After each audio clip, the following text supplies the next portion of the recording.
اللہ نے فرمایا اس کے بعد ان کے ایسے جانشین ہوئے وَخَلَفَ مِن بَعْدِهِمْ خَلْفٌ أَضَاعُوا الصَّلَاةَ، جنہوں نے نماز کو ضائع کر دیا، وَاتَّبَعُوا الشَّهَوَاتِ، نفسانی خواہشات کے پیچھے لگ گئے۔ اللہ نے فرمایا وَسَوْفَ يَلْقَوْنَ غَيًّا، ان قریب وہ جہنم کی وادی میں ڈالے جائیں گے۔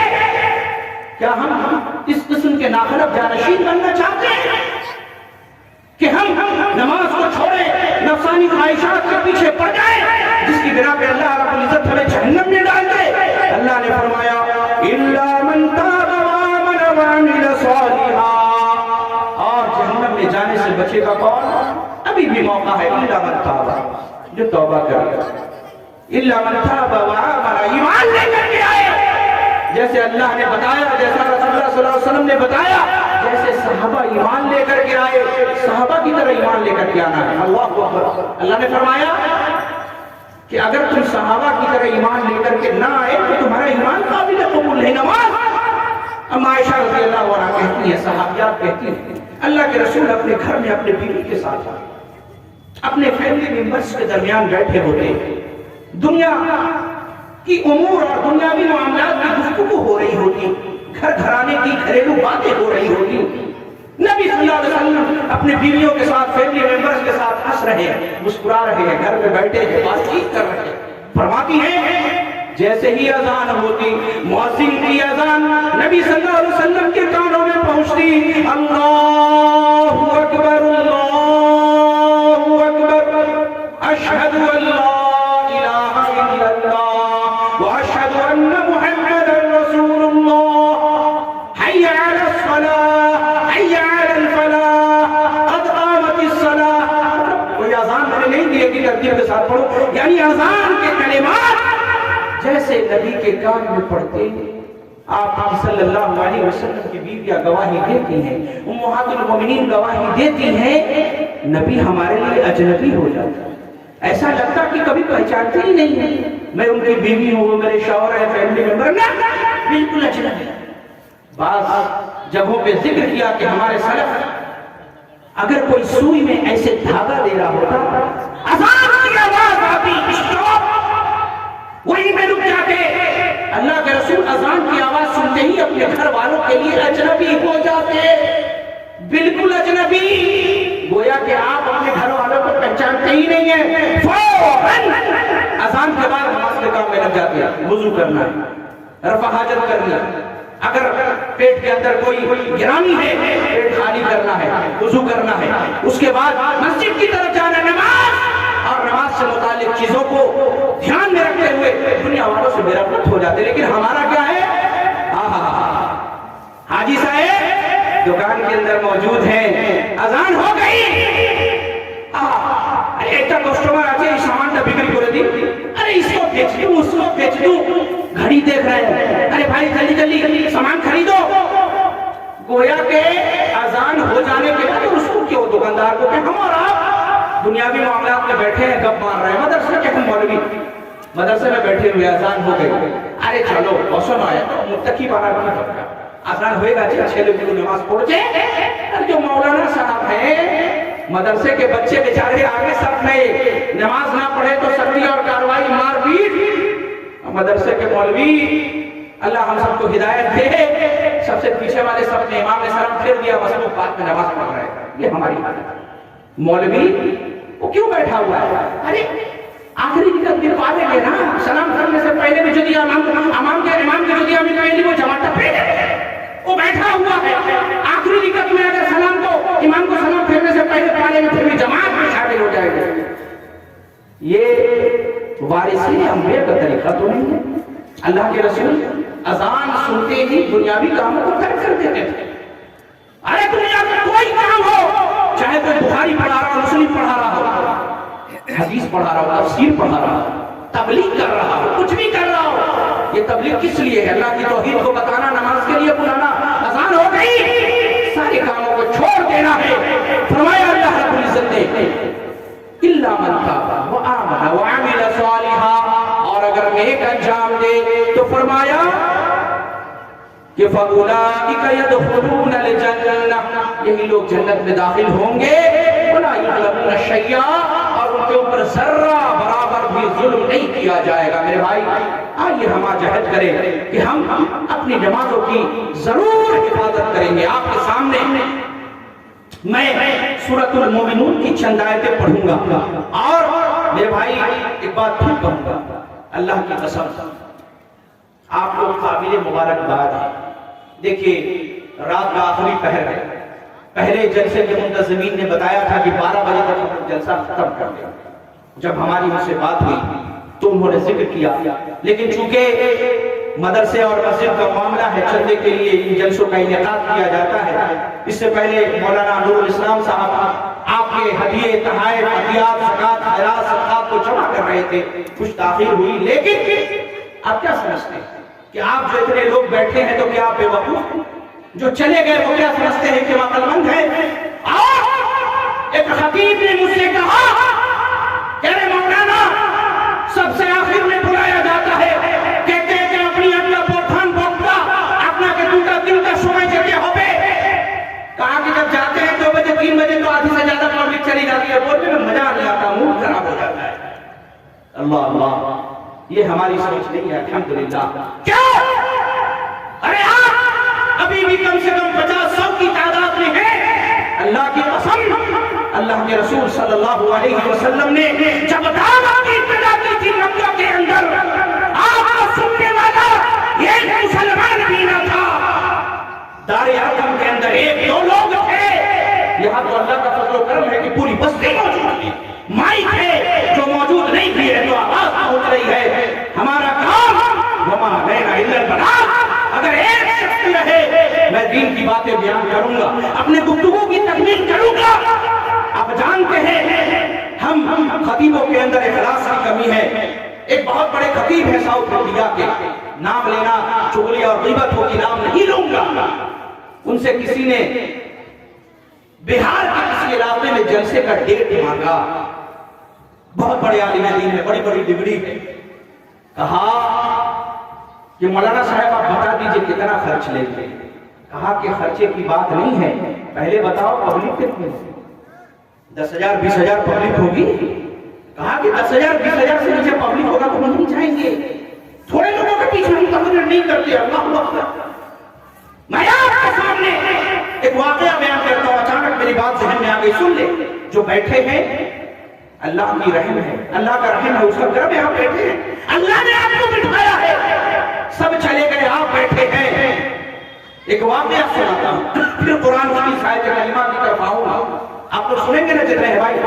جی، حضرت اسماعیل شہید، نام سنا ہے نا؟ شاہ اسماعیل شہید رحمۃ اللہ علیہ، بہت بڑے اہل حدیث اور دعوت کتاب و سنت کے اندر بہت بڑا کام کیا۔ بالا کوٹ کے اندر میں سکھوں نے انہیں شہید کر دیا۔ شاہ اسماعیل شہید رحمۃ اللہ علیہ جامع مسجد کی سیڑھی پہ خطبہ دیا کرتے تھے، شام میں درس اور وعظ و نصیحت اور تقریر کرتے تھے۔ واقعہ سنیے، دلی کے قریب کیا ہے؟ میوات اور ہریانہ کا علاقہ ہے، دلی کے قریب ہریانہ ہے۔ اس زمانے میں نہ موٹر کار تھی، نہ موٹر سائیکل، نہ سواری، ایک آدمی بوڑھا شخص شاہ اسماعیل شہید رحمۃ اللہ علیہ تقریر کیے، خطبہ دیے، یہاں سے وہاں تک شاہ اسماعیل شہید، اللہ اکبر، ہم لوگ کیا ہیں ان کے پیر کے دھول کے برابر، وہ خطبہ دے رہے ہیں۔ مجلس برخاست ہو گئی، شاہ صاحب نے 1-1.5-2 گھنٹہ جتنا بھی اللہ نے توفیق دی خطبہ دیا، تقریر کی، بیٹھ گئے۔ ایک آدمی آیا دور دراز سے، بوڑھا سا آدمی، جیسے ہمارے چچا بیٹھے، بوڑھا سا آدمی اپنے کندھے پہ موٹر لیا ہوا پیدل میوات اور ہریانہ سے چل کر کے آتا ہے، گھنٹوں کا سفر کر کے پیدل چل کے آیا، آنے میں تاخیر ہو گئی، ضعیف تھا، بوڑھا تھا۔ مجلس ختم ہونے کے بعد شاہ اسماعیل شہید مجلس ختم کر کے اپنے حجرے میں جا چکے ہیں۔ خادم پوچھتا ہے اس لیے آیا؟ کہا افسوس، میں مولانا اسماعیل کی تقریر سننے آیا تھا، مولانا اسماعیل لگتا ہے تقریر ختم کر چکے، میں بڑا بدنصیب ہوں، تاخیر سے پہنچا، وہ جانے لگتا ہے۔ اللہ اکبر، قربان چاہیے۔ شاہ اسماعیل رحمہ اللہ، شاہ اسماعیل شہید دیکھتے ہیں اس شخص کو، بلاتے ہیں، کہتے بلاؤ اس کو۔ کہا کس لیے آئے؟ کہا آپ کا خطبہ سننے آیا تھا۔ بولے بیٹھو، ایک پتھر ایک چبوترے کو وہ بیٹھ جاتا ہے۔ شاہ اسماعیل کھڑے ہوتے ہیں، جہاں سینکڑوں کے مجمع میں انہوں نے تقریر کی تھی، اسی جوش، اسی بلبلے اور اسی طاقت کے ساتھ اس ایک آدمی کے سامنے پوری کی پوری 1.5 گھنٹے کی تقریر کرتے ہیں، ایک آدمی کے سامنے۔ جب وہ آدمی تقریر سن کر کے دعائیں دے کر کے چلا جاتا ہے، خادم کہتا ہے، اسماعیل شہید سے پوچھتا ہے کہ شاہ صاحب ارے کیا ضرورت تھی اس ایک آدمی کے لیے آپ نے اتنا انرجی لوس کیا؟ ارے سارے چلے گئے تھے، اس کو کہہ دیتے کل آ جاؤ، بعد میں آ جاؤ۔ ایک آدمی کے لیے 1-2 گھنٹہ تقریر کیا، پوری وہی تقریر کی جو سینکڑوں لوگوں کے سامنے کیا تھا۔ کہا کہ سنو، ارے جب میں سینکڑوں لوگوں کے سامنے تقریر کر رہا تھا، میری نیت یہ تھی ایک کو خوش کرنا تھا، میرا رب راضی ہو جائے۔ جب 100 کے سامنے تقریر کیا، خوش کرنا ایک اللہ کو تھا، ایک کے سامنے میں تقریر کروں تو مقصد یہی ہے کہ میرا ایک اللہ خوش ہو جائے۔ اللہ خوش تو کرنا اس کو ہے نا، 1 رہے 10 رہے 100 رہے سب چلے جائیں، ایک بچہ بیٹھا رہے۔ تو میں یہ کہہ رہا تھا، قرآن کریم کے اندر اللہ رب العزت نے سورۃ المؤمنین کے اندر فرمایا قد افلح المؤمنون الذين هم في صلاتهم خاشعون والذين هم عن اللغو معرضون والذين هم للزكاة فاعلون والذين هم لفروجهم حافظون إلا على أزواجهم أو ما ملكت أيمانهم فإنهم غير ملومين فمن ابتغى وراء ذلك فأولئك هم العادون والذين هم لأماناتهم وعهدهم راعون والذين هم على صلواتهم يحافظون أولئك هم الوارثون۔ 8واں آیت میں سورۃ المؤمنون کی اللہ رب العزت نے نمازیوں کا اس میں ذکر فرمایا۔ کیا فرمایا؟ قد افلح المؤمنون، تحقیق کے کامیاب ہو گئے وہ مسلمان۔ کون کامیاب ہوئے؟ قد افلح المؤمنون، تحقیق کے کامیاب ہو گئے وہ مسلمان۔ کون؟ الذین هم فی صلاتهم خاشعون، جو اپنی نمازوں کے اندر خشوع و خضوع برتتے ہیں۔ والذین هم عن اللغو معرضون، جو بیہودہ اور لایانی اور لغو کاموں سے اعراض کرتے ہیں، بچتے ہیں۔ والذین هم للزکاة فاعلون، جو اللہ رب العزت نے انہیں صاحب نصاب بنایا ہے، وہ زکات کی ادائیگی کرتے ہیں۔ والذین هم لفروجهم حافظون، اور جو اپنی شرمگاہ کی حفاظت کرتے ہیں، زناکاری نہیں کرتے۔ اور میرے بھائی، شرمگاہ کی حفاظت میں یہ بھی بات ہے، آج جو مسلمانوں کے اندر ایک چیز پائی جاتی ہے، رفع حاجت کرنا، وہ سڑک کے کنارے روڈ پہ کہیں بھی کھڑے ہو گئے جانوروں کی طرح رفع حاجت کر رہے نا۔ والذین هم لفروجهم حافظون، جو اپنے شرمگاہوں کی حفاظت کرتے ہیں۔ الا علی ازواجہم او ما ملکت ایمانہم، سوائے اپنی بیویوں کے اور لونڈیوں کے۔ فإنہم غیر ملومین، تو یہ لوگ ملامت زدہ نہیں ہیں۔ فمن ابتغى وراء ذلك فأولئک هم العادون، جو اس کے علاوہ کوئی راستہ تلاش کرے گا وہ کیا ہے؟ سرکش ہے۔ تو آپ نے کیا سمجھا؟ اگر کوئی آدمی اپنی نفسانی خواہشات کی تکمیل کے لیے اپنی بیوی اور لونڈی کے علاوہ کوئی بھی طریقہ استعمال کرتا ہے، وہ سرکشی کرتا ہے، حد سے آگے بڑھنے والا ہے۔ آگے اللہ رب العزت نے فرمایا والذین هم لأماناتهم وعهدهم راعون، جو اپنی امانتوں کی اور اپنے عہد و پیمان کی حفاظت کرتے ہیں، پاسداری کرتے ہیں۔ وعدہ کر لیا، وعدہ سے پھرتے نہیں۔ امانت ان کے اندر بدل جائے، عدم پائی جاتی ہے، وہی لوگ کامیاب ہیں۔ اور پھر آگے فرمایا والذین هم علی صلواتهم یحافظون، جو اپنی نمازوں کی حفاظت کرتے ہیں، نماز ٹائم سے ادا کرتے ہیں، نمازوں کی پابندی کرتے ہیں۔ اللہ نے فرمایا قد افلح المؤمنون، یہی وہ مومن ہے جو کامیاب ہو گئے۔ تو کیا ہم غور کریں کہ ہمارا شمار ان مومنین پہ ہوگا جو کامیاب ہونے والے ہیں؟ اللہ نے آگے فرمایا اولئک هم الوارثون، یہی وہ لوگ ہیں جو جنت الفردوس کے وارث ہیں۔ اللہ نے جو جنت بنائی ہے میرے بھائی، وہ جنت اتنی آسانی سے نہیں ملنے والی۔ آؤ اس آیت کریمہ میں اللہ نے ان مومنین کا ذکر کیا جو کامیاب ہونے والے ہیں، تو کہا کہ مومن ایسے ایسے ایسے ہی جو کامیاب ہوں گے، ان میں کون ہیں؟ والذین هم علی صلواتہم یحافظون، جو اپنی نمازوں کی حفاظت کرتے ہیں۔ اور جب جہنمیوں کا تذکرہ کیا، فرمایا اللہ رب العزت نے ما سلککم فی سقر قالوا لم نک من المصلین ولم نک نطعم المسکین وکننا نخوض مع الخائضین وکننا نکذب بیوم الدین حتی اتانا الیقین فما تنفعهم شفاعۃ الشافعین۔